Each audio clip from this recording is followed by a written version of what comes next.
नमस्कार, स्वागत है आपका न्यूज 69 में। मैं हूं आपके साथ अंकिता और बढ़ते हैं इस वक्त की बड़ी खबर की ओर। जबलपुर जिले में एक बार फिर से मैरिज ब्यूरो के नाम पर ठगी किए जाने का मामला सामने आया। इस बार ऑनलाइन मैरिज साइट पर एक विधवा महिला के साथ 7 लाख की ठगी की गई है।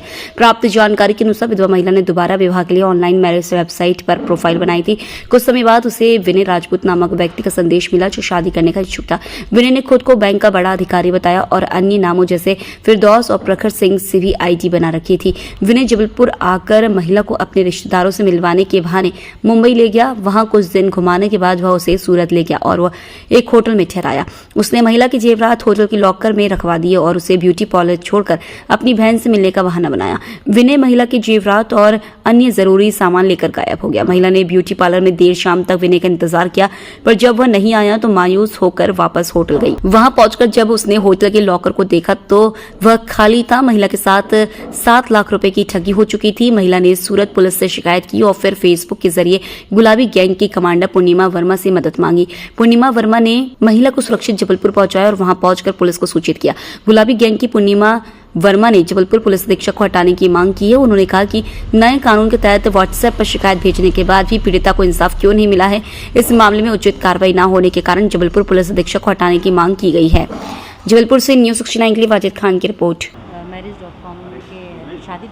शादी.com से मेरे पास 6 मई को फ़ोन आया था शादी.com के ऑफिस से, और एक लेडी का फ़ोन आया कि वो उन्होंने बताया कि विनय राजपूत जी जो हैं वो RBI बैंक में हैं और आपकी प्रोफाइल उन्होंने पसंद की है, आपसे बात करना चाहते हैं। शादी.com के ऑफिस से उन्होंने मेरा नंबर दिया और फिर उसके फ़ोन के 5 मिनट बाद फिर ये विनय राजपूत जी का फ़ोन आया। उनसे बात हुई, उन्होंने बताया कि वो RBI में हैं और उनके घर में कोई नहीं है, उनकी वाइफ की डेथ हो गई है। एक बेटी है जो कि महाबलेश्वर स्कूल में बोर्डिंग में पढ़ती है, हॉस्टल में रहती है। और फिर बस ऐसी बातचीत हुई। फिर उन्होंने कहा ठीक है मैं जबलपुर आता हूँ। फिर वो जबलपुर आए, एक दिन जबलपुर आए 2-3 घंटे के लिए और यहाँ मुझे समदड़िया मॉल में मिले और समदड़िया मॉल में बात करके और मेरी मम्मी से भी बात की। और फिर उन्होंने कहा कि हमारी बुआ जी हैं जो कि सूरत में रहती हैं। पहले वापी में बताया था कि वापी में रहती हूँ और मैं भोपाल में अभी पोस्टिंग थी मेरी और ट्रांसफ़र हो गया बॉम्बे में। फिर उसके बाद फिर वो आए यहाँ पे। फिर बोले ठीक है मैं आता हूँ लेने के लिए। मैंने कहा मैं अकेले तो आ नहीं पाऊँगी। तो फिर वो मुझे यहीं लेने आए और फिर यहाँ से लेके और फिर मुझे बॉम्बे लेके चले गए। बॉम्बे लेके गए और फिर वहाँ पे फिर बोले कि बुआ जी हैं नहीं, अभी बाहर गई हैं। तो फिर सीडी वगैरह ले गए और फिर उसके बाद फिर सूरत लेके गए। सूरत में एक होटल में रुके। होटल में बोले कि यहाँ पे मेरी बहन आने, बुआ की लड़की आ रही है, तो बोले वहाँ पार्लर जाने के लिए। तो वहाँ पार्लर में बिठा दिया। बोले यहाँ पे मैं लेके आ रहा हूँ और पैसे भी लेने जाना है, बुआ से पैसे लेने थे। तो बोले मैं 70 लाख रुपए लेके जा रहा हूँ। कपड़े वहीं छोड़ दिए, खाली सूटकेस लेके गए और फिर वहाँ पे मुझे छोड़ दिया। और फिर मैं बैठी रही 6 बज गए। जब मैं वहाँ से पार्लर से फ्री हो गई तो मैंने फ़ोन किया तो बोले मुझे टाइम लगेगा, 7:30 बज जाएंगे। 7:30 बजे तक नहीं आए। फिर बहुत काफ़ी टाइम हो गया। फिर उसके बाद फ़ोन लगाया तो फ़ोन फिर स्विच ऑफ हो गया। जब से फिर फ़ोन बंद हुआ है तो अभी तक फ़ोन बंद ही। फिर अभी कुछ टाइम पहले से फ़ोन चालू हो गया। फिर वहाँ पे VLCC में फिर मैंने, भाई मैं तो गलत थी नहीं, तो फिर मैंने उनसे बोला, मैंने कहा आप पुलिस बुलाइए क्योंकि सामने वाले पर मैं यहाँ किसी को जानती नहीं हूँ। तो भाई सामने वाले का फ़ोन भी बंद क्यों अचानक से बंद बता रहा है। तो फिर वहीं से फिर वहाँ VLCC का जो एरिया लगता फिर वहाँ थाने में गए। फिर वहाँ थाने में जाके फिर मैंने ये पूर्णिमा जी गुलाबी गैंग से हैं जो कि महिलाओं की बहुत मदद करती हैं। मैं इनसे काफ़ी टाइम से मैं उनसे जुड़ी हूँ। फेसबुक पर इनका कांटेक्ट नंबर नहीं था मेरे पास, पर मैंने फिर फेसबुक से इनको मैसेज किया, मैसेंजर। आपने बताइए कि फिर इस व्यक्ति ने कोई पैसे भी लिए आपसे, किस तरह से पैसे लिए? हाँ, फिर वो मेरा पर्स वर्स जो था वो बोले यहाँ तुम किसी को जानती नहीं हो। तो बोले चैन वगैरह अंगूठी वगैरह सब कुछ उतार के पर्स में रख दिया था।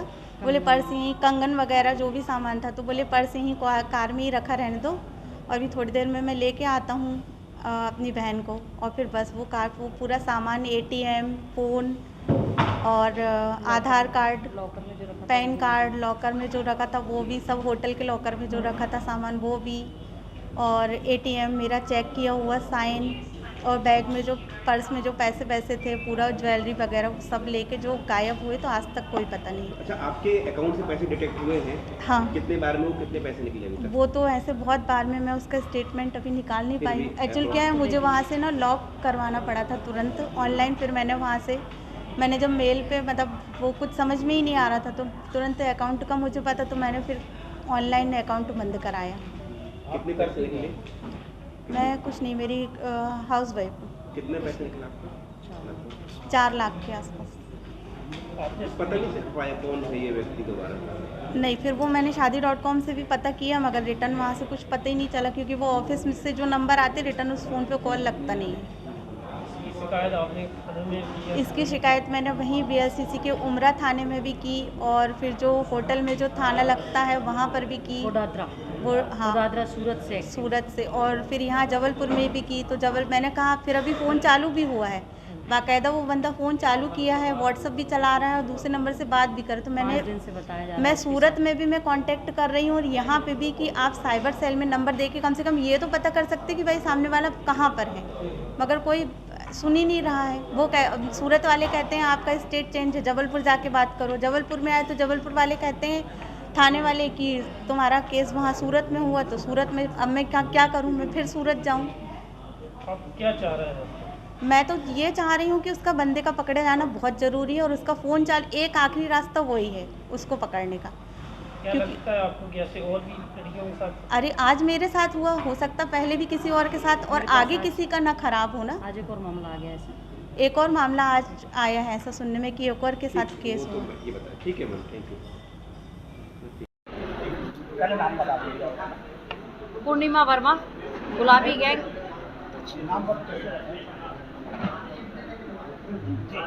पूर्णिमा वर्मा, गुलाबी गैंग कमांडर, मध्य प्रदेश, छत्तीसगढ़, प्रभारी संपूर्ण महाराष्ट्र, जिसकी संस्थापक श्रीमती संपत पाल जी रही हैं।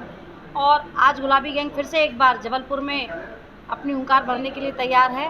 और भारतीय नागरिक सुरक्षा संहिता के आधार पर 1 जुलाई से नया कानून पारित हुआ है, जिस पर व्हाट्सएप पे अगर पुलिस अधिकारी को पीड़िता अपनी वेदना बताती है जो भी है, तो उस पर अगर FIR लेने का कानून प्रावधान है।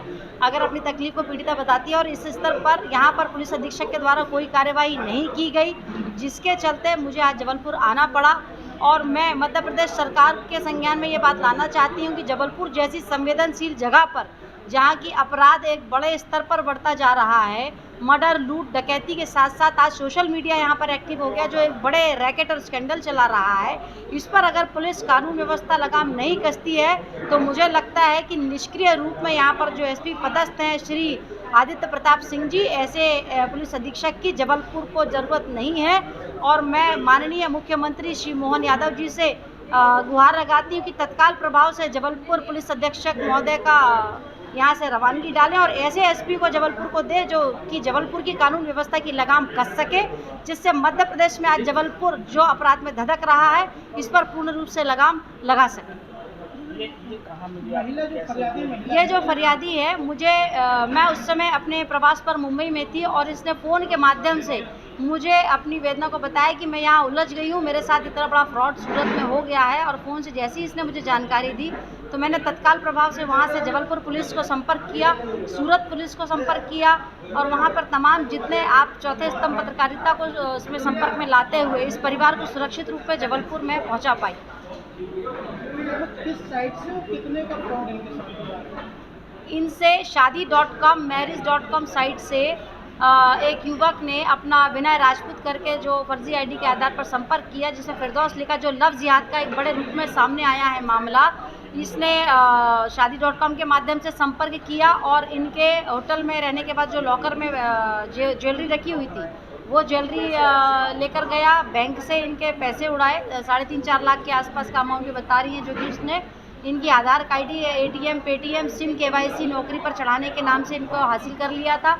वो उसके माध्यम से लगातार इनको 1 हफ्ते घुमाते रहा, जब तक कि अकाउंट से ये पैसे नहीं निकाल लिया, इनको घुमाते रहा, और ये वहाँ से गायब हो गया। तो ये मान के चलिए 7 से 8 लाख की इनके साथ चलते फिरते रॉबरी हो गई, जिस पर जबलपुर पुलिस अधीक्षक ने, यहाँ के सिस्टम ने अपनी निष्क्रियता का बड़ा प्रमाण दिया, जिसके कारण आज गुलाबी गैंग फिर से एक बार जबलपुर में न्याय के लिए आपके सामने है।